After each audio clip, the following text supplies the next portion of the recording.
Well, Fred, I suppose it's appropriate that your seniors kind of were the guys that stepped up and got it done for you on senior night tonight. Yeah, I couldn't be happier for Thor and Kobe and Derek. We do anticipate Derek coming back, but to celebrate what he did with his mom and his family in the building today, being the first to graduate. It's awesome to see him make the plays that he did, and I talked about it yesterday, just how proud I am of that kid for everything he's been through and what he accomplished. And Thor, just those two passes he made were phenomenal, and obviously we needed those baskets in a huge way with Minnesota coming at us, and I think cutting that deficit almost in half after the flagrant foul call. And Kobe, I thought, was rock solid out there all night long and made play after play, including those two huge free throws when Minnesota cut it to 1. So just a really good win, a fun win for our seniors, a stressful win for me with the way that we had some miscues there at the end, but we found a way. And for a team that hadn't been in this position much, I thought we executed the foul up 3 very well, and paid off. And then Thor knocked down the game-clinching free throws. So again, really happy for the seniors. And it's you remember this game. It's one of the games I remember very well, not in a good way. I think we'd won every game at Hilton Coliseum my senior year, and then ended up losing to Oklahoma, and I played like crap, and it still pisses me off. But it was a great win for us, and especially for those seniors. They'll remember this for a long time. Okay, Robin Washut.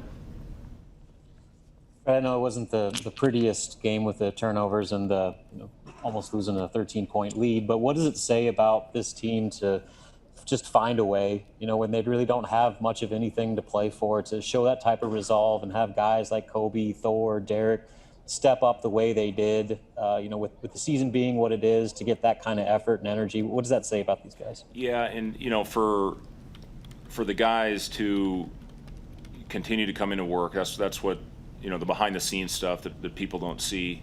I think everybody appreciates the effort that our players have gone out and played with, facing more adversity than any team in the country with everything that we've gone through in the middle of our season. And the workman's-like approach that I see these guys come in with day in and day out, with the losses that we've had, I think speaks to the character of our group. And that's what I'm most proud of, is seeing something like this pay off for them, all that work they're putting in pay off, and to get over the hump and get a big win late in the year. We continue to stress, as I said yesterday, we had the mentality going into this game 0-0, and we're going to continue to fight all the way here through these last 4. Hopefully get something to feel good about going into the tournament and into the off season. So I'm so proud of these guys for how they've continued to work through very difficult, tumultuous times, and they're going to continue to work. They'll be in there tomorrow. We'll get to put in another one-day prep game plan for a very talented Rutgers team, but they'll be in there ready to roll, and put this one behind us and try to go out and compete again on Monday night. Sam McEwen.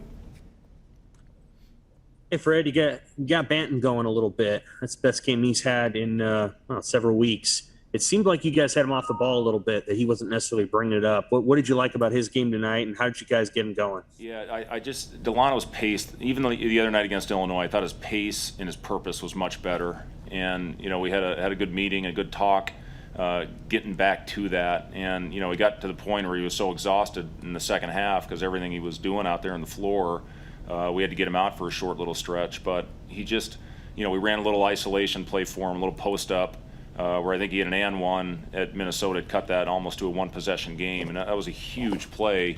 And then just all the little things he did down the stretch, even defensively, I thought he made some big plays and stunts out there. I thought Trey played maybe one of his most efficient games of the year. It was great to see the balance of 5 guys in double figures, almost 6 with Lat, with 9, and Eduardo 7.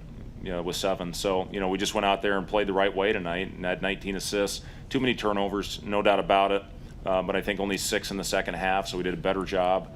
Offensive rebounds, we did a better job as well in the second half. But, if we can clean those 2 things up, I just tell our guys, instead of battling in a 1 or 2 possession game, we'd be up double figures if we just, take away those careless ones. Michael Brunst. Fred, you mentioned Trey's efficiency, I guess, tonight. Also, what did he kind of do, I guess, on the defensive end on Carr? I know he got 41, obviously, but you guys were able to slow him down a little bit early in the second half. Yeah, it's not very often you'd say a guy did a hell of a job when the guy's Garden scores 41, but, I thought a lot of those were early. Well, 20 of them were in the first 12 minutes of the game, and then we made the adjustment. We started out with our 5-man. We were going to stay with the ball screen until he gave it up.